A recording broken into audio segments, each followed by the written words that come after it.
Yeah. And so in order to do a few things really excellent, you got to say no to a lot of things. And it's easier to make one hard no that then makes it easy to make all the rest of the no's easy, right? Okay, so if I don't do any podcast interviews, then all the other no's are easy. If I don't write any forwards to anybody's book, then all the requests that come in are easy to say no to. So what I look for is how can I make one decision that then makes 1,000 decisions behind it.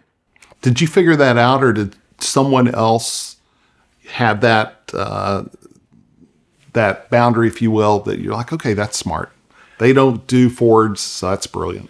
I'm sure everything I know I learned from somebody else. I don't think I have had an original thought in my life. So I'm sure that somewhere, somehow I heard or observed or put two and two together. And I'm sure I learned it from somewhere. But I don't think that many have that many hard no's. I think a lot of them, again, they make it very hard to get to them, but they still leave that ounce of decision, right?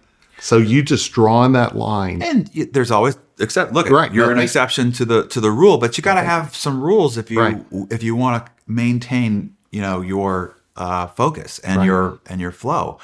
And one of the mantras in our business is we want to grow bigger, easier. So we want to grow bigger, yes, but we want to also make everything that we're doing to grow it bigger, easier. And there's 3 tenets to that. There's 3 things that affect being able to grow bigger, but make it easier. Okay. Number 1 is people. Do you have the right people in the right positions, doing the right things, the right way? Okay. Right. So that's recruiting. This is assessing vital functions of your org chart, whether they're in the right positions or not. Doing the right things. Have you aligned their vital metrics to their vital functions that roll up to the goals of the organization? And then doing it the right way, which is the whole insane productivity program. How you optimize individual productivity so that then collectively you're able to do significant revenue with 20 people instead of 120. Right. So people's a big one. And then systems. What are all the dumb things that we're doing over and over, recurring, that's costing time, energy, and effort? Right. That could be optimized through systems, right? And how do you leverage systems in order to create scale? A lot of how we operate as a company, those technologies that are powering our capabilities didn't even exist 3 to 5 years ago. I mean, all the video conferencing that I run a virtual team with, my team is 100% virtual. I work here in my home, and I go to sleep up there, right? And I run a major business with employees all over the country. And what that offers you the opportunity to do is to go find incredible talent, no matter where they live, and keep them emotionally engaged because of the tools and technologies we have today that we didn't have before. Even the direct response marketing mechanisms that we have. I mean, the Facebook marketing we do. I mean, we figured out how to put $1 in and get 3 out. And it's allowed us to create reach and create revenue that was unheard of 10 years ago. Right. Unheard of. But you have to pivot too, right? Because they're changing their algorithms. Absolutely. How much do you play a role in some of that decision making? I have 3 vital functions: creating, then presenting what I've created, and marketing. Marketing is one of my 3 and you're vital very good functions. at it, by the way, right? Because I put a focus on it. Right. I work at it. Right. I'm all over it. You don't have to know how the systems work. You have systems. You don't have to know how the sausage making works necessarily, or you don't have to do it. No, but you I understand it, right? I oversee it all. And that's where some of the relationships you have too, right? Like when you're connecting with peers that are doing it, right? That's some of the value proposition No question. of having I'm getting relationships ideas and input and adjustment, improvement, feedback everywhere all the time. The third, just to complete that, is, and this is the hardest one. Right. Okay, everybody understands. Okay, you got to hire right, and you got to put them in the right positions, and they got to be doing the right things. That it's all in alignment and synchronized. And yes, okay, systems can create efficiencies and create scale and all the rest of it. The third one's the hardest, and that is choices. The decisions that you make along the way.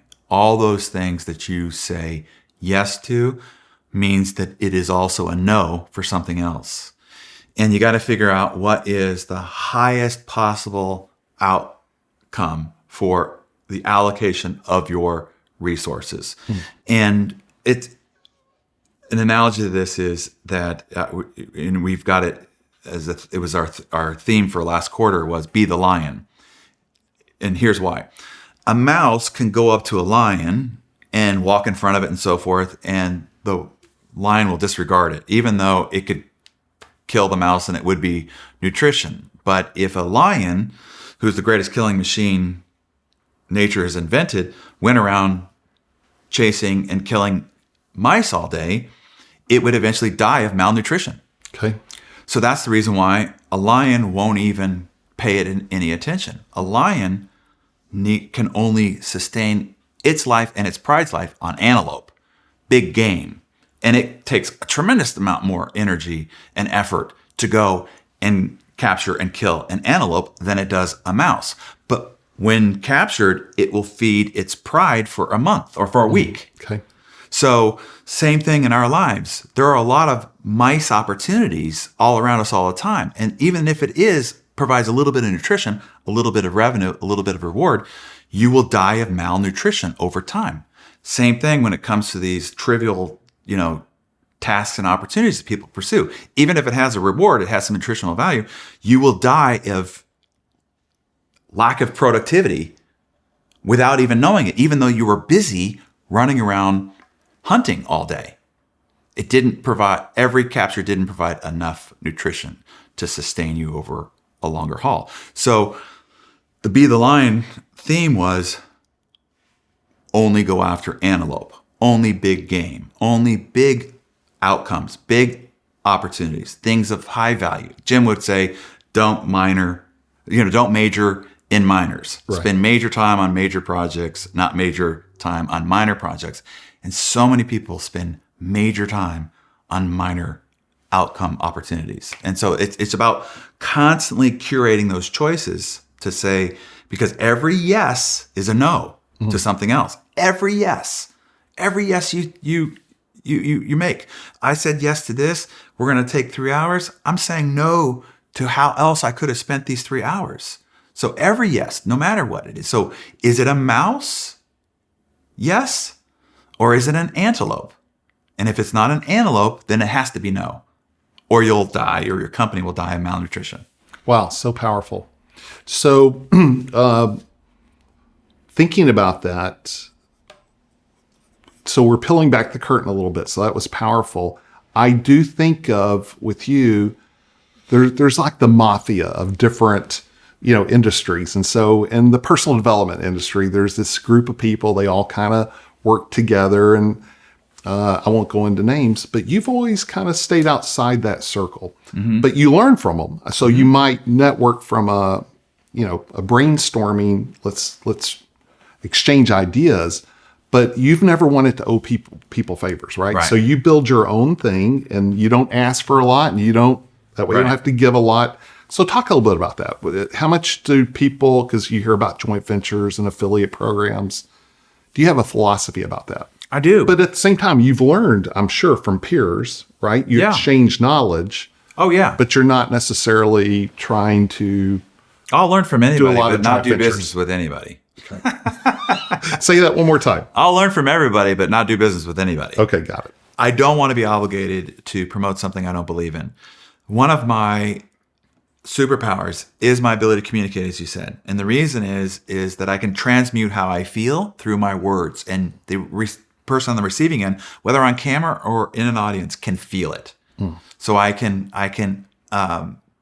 affect you with emotion through the words. You can feel that it is authentic. So that is a superpower. But the downside of that is that you'll feel it if I'm faking it. Right. I can't play poker. Right. My tell is my entire body. I'm the same way. I just reek with a bluff. Right. And so I cannot sell anything I don't wholeheartedly believe in. And so I don't want to be obligated to promote something of somebody else's that I don't wholeheartedly believe in. And because I had to curate the success industry for so long to decide who did or didn't go in Success Magazine and such, there's not a lot of good stuff out there. Yeah.